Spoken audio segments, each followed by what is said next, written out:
کاشی کے کام کے لیے مشہور ہے۔ اس کام میں برتنوں اور گلدانوں پر خوبصورت نقش و نگار بنائے جاتے ہیں، جیسے کہ اس تصویر میں آپ لوگوں کو نظر آ رہے ہیں۔ مختلف خوبصورت ڈیزائن اور بہت ہی زبردست کاشی کا کام کیا گیا ہے۔ اب پاکستان کی تیسری انڈسٹری کے بارے میں ہم بات کریں تو وہ کٹلری انڈسٹری ہے۔ کٹلری انڈسٹری یعنی چھری کانٹوں کی صنعت۔ ان مصنوعات میں چمچے، کانٹے، چھریاں، کینچی، نیل کٹر، ریزر، بلیڈ، تلوار اور مختلف اوزار شامل ہیں۔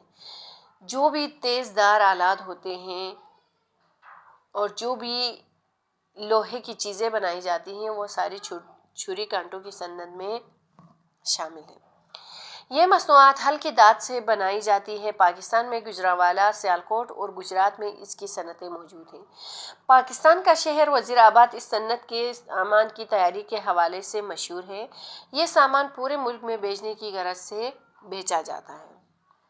اب ہم بات کرتے ہیں ووڈن فرنیچر انڈسٹری کی، یعنی لکڑی کے فرنیچر کی صنعت۔ ووڈن فرنیچر انڈسٹری پاکستان میں لکڑی سے بننے والا فرنیچر دنیا بھر میں پسند کیا جاتا ہے۔ پاکستان کے شہر چنیوٹ، پشاور، گجرات، کراچی اور لاہور میں فرنیچر کی تیاری کے حوالے سے اہم مقام رکھتے ہیں۔ چنیوٹ لکڑی پر کندہ کاری کر کے فرنیچر بنانے میں، پشاور گھریلو استعمال کے مضبوط فرنیچر بنانے میں اور گجرات بھاری فرنیچر بنانے میں، جبکہ کراچی مختلف اور جدید ڈیزائن کے فرنیچر بنانے میں اور لاہور دفتروں میں استعمال ہونے والا فرنیچر بنانے کے لیے بہت مشہور ہے۔ فرنیچر بنانے کے لیے مختلف اقسام کے درختوں کی لکڑی جنگلات سے حاصل کی جاتی ہے۔ شیشم کی لکڑی کا فرنیچر بہت ہی پائیدار ہوتا ہے۔ اب ہم بات کرتے ہیں سپورٹ گڈز انڈسٹری، یعنی کہ کھیلوں کے سامان کی صنعت۔ پاکستان کا شہر سیالکوٹ اعلیٰ اور معیاری کھیل کے سامان کی تیاری کے لیے مشہور ہے۔ یہاں پر تیار کیے جانے والے سامان میں فٹ بال، ہاکی، کرکٹ کا سامان، ریکٹ، مختلف کھیلوں کے دوران استعمال ہونے والے دستانے یعنی گلوز کا سامان وغیرہ شامل ہیں۔ پاکستان میں کھیل کے سامان کے علاوہ کھلاڑیوں کے لیے ملبوسات بھی بنائے جاتے ہیں۔ ملبوسات مینس کھلاڑیوں کے یونیفارم بھی بنائی جاتی ہے۔ اب ہم بات کرتے ہیں ٹیکسٹائل انڈسٹری کی، یعنی کپڑے کی صنعت۔ پاکستان میں کثیر تعداد میں کپڑے کے بڑے اور چھوٹے کارخانے موجود ہیں۔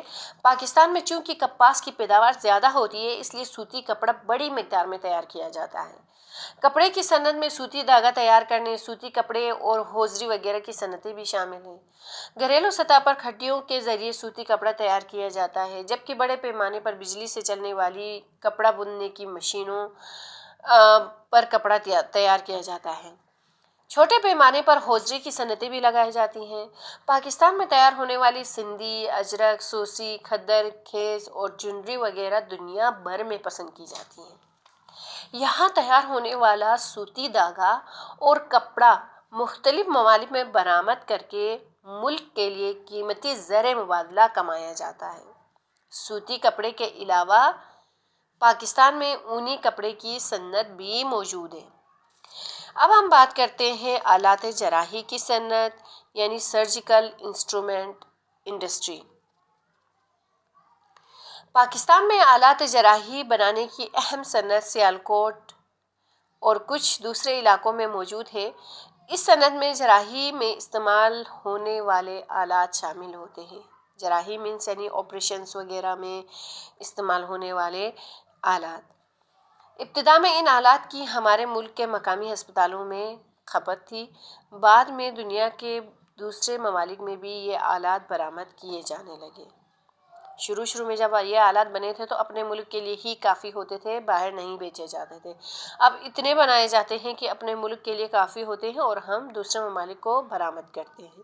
پاکستان میں بننے والے آلات جراحی امریکہ، برطانیہ، جرمنی، فرانس اور برازیل وغیرہ میں برآمد کیے جاتے ہیں۔ تو ڈیئر اسٹوڈنٹس، اب اس تصویر کو آپ ذرا غور سے دیکھیے گا۔ یہ وہ ڈائیگرام ہے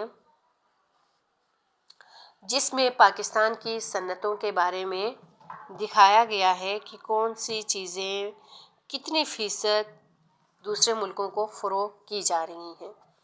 جیسے یہ دیکھیے امریکہ ہے، تو امریکہ 2%۔ پاکستان میں بننے والے آلات جراحی کے خریدار ممالک کے نام اور برآمدات اور فیصد دی گئی ہے۔ تو یہ وہ فیصد تھے جو آلات جراحی دوسرے ملکوں کو برآمد کی جاتی ہے پاکستان سے۔ تو اسی کے ساتھ میرے آپ لوگوں سے 2 سوالات۔ پاکستان کی چند گھریلو اور اہم صنعتوں کے نام کمنٹس میں لکھ کر سینڈ کیجیے گا، اور اس کے بعد پاکستان میں جو گھریلو صنعتیں ہیں ان کے چند فائدے لازمی شیئر کیجیے گا۔ اسی کے ساتھ ہم آپ سے چاہتے ہیں اجازت۔ اللہ حافظ۔